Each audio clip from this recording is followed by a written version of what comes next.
Hello friends, welcome to Sudhakar Telugu vlogs అండి. అందరూ ఎలా ఉన్నారు? బాగున్నారా? మనం ప్రస్తుతం నాసిక్‌లో ఉన్నాం అనమాట. నాసిక్‌లో ఎక్కడంటే కాలారాం టెంపుల్ అనమాట. కాలారాం టెంపుల్‌కి కొంచెం యువతల సీతాపహరణానికి సంబంధించిన చిన్న టెంపుల్ ఉంటదనమాట.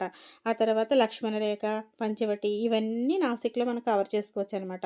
మనం మీకు ముందు వీడియోలో చెప్పాను కదండీ! షిరిడీ నుంచి మనం 14 సీట్ల టెంపోని బుక్ చేసుకున్నాం అనమాట 7,000కి. మొత్తం 4 ఫ్యామిలీలు వెళ్ళాం కాబట్టి మాకది సరిపోయిందనమాట. మీరు కూడా ఒకవేళ పెద్ద సంఖ్యలో అంటే ఫ్యామిలీ అంతా కలిసి వెళ్తే మాత్రం అలాంటి టెంపో అయితే మీకు బాగా యూజ్ అవుతుందండి. అదే ఫ్రీగా ఉంటదనమాట. ఇప్పుడు ఒకళ్ళిద్దరు కూడా వెళ్ళొచ్చనమాట. అక్కడ సర్వీసు చేసే జీప్స్ అని ఇవన్నీ ఉంటాయన్నమాట. జీప్స్ అని అవన్నీ ఉంటాయి. మనం బేరమాడుకొని వెళ్ళొచ్చు.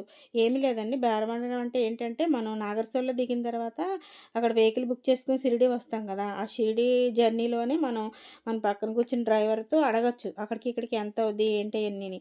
దిగిన తర్వాత ఇంకొంతమందిని కనుక్కున్నామనుకోండి, మనకు ఎంతగా బేరమాడితే మనకి వర్త్ అవుతుందో అనుకుని, ఆ తర్వాత మనం చక్కగా అక్కడున్న ఎవరో ఒకరిని కనుక్కుంటే రిసెప్షన్ దగ్గరికెళ్ళి మన దిగిన హోటల్ దగ్గర రిసెప్షన్ దగ్గర కనుక్కున్నా వాళ్ళే చెప్తారు. చక్కగా బుక్ చేసేసుకొని ఇవన్నీ కవర్ చేసుకోవచ్చనమాట. కానీ ఇందులో కొంచెం ఫ్రాడ్ ఉంటదండి. మనం ఏంటంటే నాసిక్‌లో దిగిన తర్వాత మన టెంపోని ఒక చోట డ్రాప్ చేసేసి పెట్టేస్తారనమాట. అక్కడి నుంచి మనం లోకల్ ఆటోలు బుక్ చేసుకొని అన్ని టెంపుల్స్ తిరుగుతూ ఉండాలనమాట. లోకల్ ఆటోస్ దగ్గర మనకు ప్రాబ్లమ్ ఎక్కడొచ్చిద్దంటే, మనల్ని అందరిని తీసుకెళ్ళి ఒక త్రివేణి సంగమం దగ్గర అక్కడ వదిలేస్తారనమాట. ఎక్కడ లక్ష్మణరేఖ, త్రివేణి సంగమం అలాంటి ప్లేసుల్లో ఒక చోట వదిలేసి, వాళ్ళు మిగిలిన కష్ట పనులు చూసుకోవడానికి వెళ్ళిపోతారు. మళ్ళీ వాళ్ళకి ఫోన్ చేసినా, రమ్మని చెప్పినా వస్తున్నాం అని అంటారు. మనకేమో అక్కడే ఎక్కువ టైం వేస్ట్ అయిపోయి కొన్ని టెంపుల్స్ కవర్ చేయకుండా వచ్చేయాల్సొస్తది. అలా లేకుండా మీరు జాగ్రత్తగా ఆటో వాళ్ళతో మాట్లాడుకొని వెళ్ళండి. ఎందుకంటే మనల్ని ఎక్కించుకొని వెళ్ళిన ఆటో వాళ్ళు మళ్ళీ వేరే వాళ్ళు ఎక్కడ ఎక్కించుకోరనమాట. తీసుకురమ్మన్నా తీసుకురారనమాట. అంతా ఒకటే వాళ్ళందరూ. సో, అందుకని ఎళ్ళేటప్పుడు జాగ్రత్తగా చూసుకొని వెళ్ళాలి. మేము ఆ ప్రాబ్లమ్ ఫేస్ చేసామండి. అందుకే మీతో షేర్ చేసుకుంటున్నాను. సర్వీసింగ్ ఆటోళ్ళు అక్కడే బేరమాడుకోవచ్చండి. వాళ్ళు మనం వెళ్ళిన టెంపో వాళ్ళని అడగమంటే వాళ్ళే అడుగుతారు. బార్గింగ్ చేసిస్తారు. లేదంటే అక్కడ మనం ఇద్దరు ముగ్గురు కనుక్కుంటే మనకి తెలిసిపోద్దనమాట. మనిషికొచ్చి 250 350 తీసుకుంటారంట. సో, అక్కడున్న టెంపుల్స్ అన్నీ కవర్ చేస్తారు. ఇప్పుడైతే మేము త్రియంబకేశ్వరం సారీ అండి, త్రివేణి సంగమం దగ్గర ఉన్నామనమాట. ఇక్కడ నీళ్ళలో దీపాలు వదులుకోవచ్చంట. కొంతమందైతే ఇక్కడికొచ్చి మరీ ప్రత్యేకంగా పిండ ప్రదానం అయి చేసుకుంటారంట. సో, దానికి ప్రత్యేకం అనమాట ఇది. చూసారు కదా ఎలా ఉందో! చాలామంది ఇక్కడ స్నానాలు కూడా చేసి వెళ్తున్నారండి ఇలా వచ్చినోళ్ళు.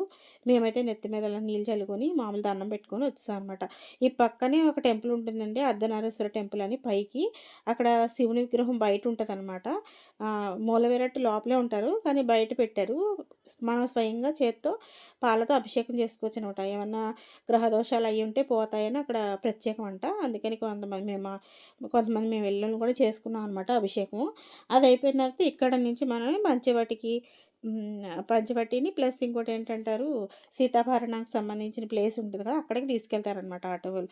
అక్కడే ఉంటదండి. కాలారాం టెంపుల్ అయన్నీ కూడా అక్కడే ఉంటాయన్నమాట. దగ్గర దగ్గర ఉంటాయి అన్నీని. మనం ఆ 3 కవర్ చేసుకోవచ్చు. కొంత ప్లేస్‌లో సీతాపహరణం సంబంధించిన ప్లేస్‌లో తీయొద్దన్నారు వీడియో. చిన్న బిట్టు అయితే మీకోసం యాడ్ చేస్తానండి, చూడండి. చక్కగా అక్కడ పిక్చర్స్ పెడతారనమాట. సీతమ్మ, రాముల వారు కూర్చున్నట్టు, జింకను అడుగుతున్నట్టు, రావణాసురుడు సీతమ్మని ఎత్తుకెళ్ళిపోతున్నట్టు అన్ని పిక్చర్స్ పెడతారనమాట. అక్కడ వీడియోస్ తీయొద్దన్నారు. కాబట్టి మేము తీయలేదు. కొంచెం నేనైతే మామూలుగా స్టార్ట్ చేసేటప్పటికే వాళ్ళొచ్చేసారనమాట వద్దని. అప్పుడు కొంచెం తీసి మీతో యాడ్ చేస్తాను. ఆ తర్వాత ఇంక క్లోజ్ చేస్తామనమాట. తర్వాత ఇంకోటేంటంటే అక్కడ షాపింగ్ గూడా బావుంటది. నేను ముందు మీకు చూపిచ్చింది నాసిక్‌లో షాపింగ్ అదే అనమాట. హ్యాండ్ బ్యాగ్స్ అవన్నీ అమ్ముతున్నారు. అక్కడ ఆవులుంటాయండి. ఎక్కడికైనా పుణ్యక్షేత్రానికెళ్ళినప్పుడు మనం ఆవుకి ఎంతో కొంత పెట్టామంటే అది మనకి మనసుకు తృప్తినిస్తదనమాట. పుణ్యం సంగతి తర్వాత. ఇదేనండి పంచవటి. చూసారు కదా! అక్కడ అమ్మవారు అయన్నీ ఉంటాయనమాట. అదే యాడ్ చేయగలిగాను మీకోసం. సో, ఇప్పుడైతే హ్మ్. కాలారాం టెంపుల్‌కొచ్చాను. కాలారాం టెంపుల్‌లో కూడా చిన్న బిట్ యాడ్ చేశాను చూడండి. ఇదే టెంపుల్ అండి. కాలారాం టెంపుల్‌ని ఇక్కడ నల్లరాముడు అని కూడా అంటున్నారనమాట వీళ్ళు. అంటే నేను ఏంటి ఇలా అంటున్నారు అనుకున్నాను. లోపలికెళ్ళి చూస్తే నిజంగానే చాలా అద్భుతంగా ఉన్నారండి స్వామివారు. శ్రీరామచంద్రమూర్తి మన ఆంధ్ర సైడు, మన దక్షిణాది సైడ్ ఉన్న టెంపుల్‌లో స్వామి ఎలా ఉంటారు నల్లగా అలా ఉన్నారనమాట. అందుకే వాళ్ళందరూ నల్లరాముడు అని పిలుస్తారంట. సో, ఇక్కడైతే ఈ టెంపుల్ మన సైడ్ ఉన్నట్టుగా కొత్తగా లేవు చూసారా?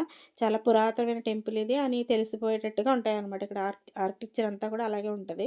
ఇక్కడే మేము చాలా సేపు స్పెండ్ చేశామండి. ఇక్కడే మమ్మల్ని ఆటోలు కూడా ఇక్కడే ఇబ్బంది పెట్టేసింది. ఇక్కడే టైం అంతా వేస్ట్ అయిపోయింది. తర్వాత ప్లేసెస్ తీసుకెళ్లారు గానీ, చాలా స్పీడ్‌గా చూసుకొని వచ్చేసామనమాట. అందుకే మేము అక్కడ ప్లేస్‌లయ్యి నేను యాడ్ చేయలేకపోయాను. మనం త్రయంబకేశ్వర్ వెళ్తామండి. ఇక్కడ నాసిక్, కాలారాం టెంపుల్‌తో నాసిక్‌లో టెంపుల్స్ అన్నీ మనం కవర్ చేసేసినట్టే. కొన్ని కొన్ని ఉంటాయి చిన్న చిన్నవి అవి కూడా కవర్ చేసేస్తే నాసిక్ అయిపోయినట్టు. అక్కడి నుంచి త్రయంబకేశ్వరం వెళ్తానమాట. నెక్స్ట్ వీడియోలో మనకి త్రయంబకేశ్వరం చూపిస్తానండి. ఇక్కడైతే ఆటో ఖర్చులైతే ఇలా ఉంటాయన్నమాట. మాకైతే ఆటోకి 500 తీసుకున్నాడండి. ఒక్కొక్క ఆటోకి మేము 3 ఆటోస్ బుక్ చేసుకున్నాం అనమాట. అలాగా మేము ఆటోలోని ఇవన్నీ తిరుగుతాం. ఇదంతా లోకల్‌లో పెద్ద పెద్ద వెహికల్స్ వెళ్ళవనమాట అక్కడికి. అన్నీ ఇలా చిన్న చిన్న వెహికల్సే. 3 ఏమంటారు 3 వీలర్స్, 2 వీలర్స్ మాత్రం వెళ్తాయన్నమాట ఆ ఏరియాకి. అయినా కొంచెం కొండల టైప్‌లో ఇలాగా చిన్న చిన్న సందులు అలా ఉంటాయన్నమాట ఇవి. అందుకనే పెద్ద వెహికల్స్ రావు. సో, ఇప్పుడంటే ఇక్కడ షాపింగ్ అయితే మేము పెద్దగా ఏం చేసుకోలేదు. చిన్న పిల్లయి అడుగుతాయి. ఇగో విజిల్స్ పిల్లలు తప్పిపోతారని అలా ఒక విజిల్ కొనేసి మెడలో ఏసామనమాట. విజిలేయండి మేము కనపడకపోతే వస్తామని చెప్పామనమాట. అందుకే ఒక్కొక్క విజిల్ ఏసేసాం వాళ్ళ మెడలోని. అంటే ఒక చోట ఉంటారు కదండీ! ఇక్కడైతే చెట్టు కాయ చూపిస్తున్నారు ఏంటా అని. నేనైతే లక్ష్మణ ఫలం అని అంటుంటే వాళ్ళు ఇంకా ఏదో అంటున్నారనమాట. కానీ ఇక్కడ భలే చల్లగా ప్రశాంతంగా చాలా బావుందండి. ఇదంతా లోపలికి ఎంటర్ అనమాట. కాలారాం టెంపుల్‌కి లోపల ఎంట్రన్స్ అనమాట అది. చాలా బావుందండి ఇక్కడ చాలా పురాతనమైన టెంపులు. సో, నెక్స్ట్ త్రయంబకేశ్వరంలో మళ్ళీ కలుద్దాం. బాయ్ అండి. Have a nice day.